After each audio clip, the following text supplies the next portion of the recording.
আলু সিদ্ধ, কাঁচা লঙ্কা, এই দেখো পেঁয়াজ, একটু লবণ আর হলুদ দাও, আর এই হলো মাছ, দেখো মাছ ভাজা।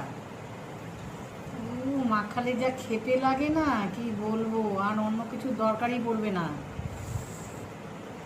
লবণ আর হলুদ দিয়ে এই রকম করে মাখিয়ে নাও।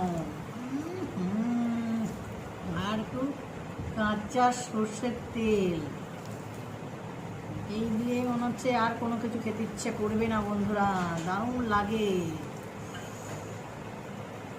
আরটা একটু বেশি দিলে ভালো হয়।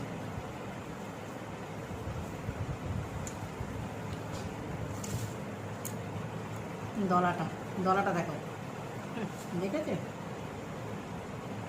কেমন লাগলো কমেন্ট করে জানিও। টাটা।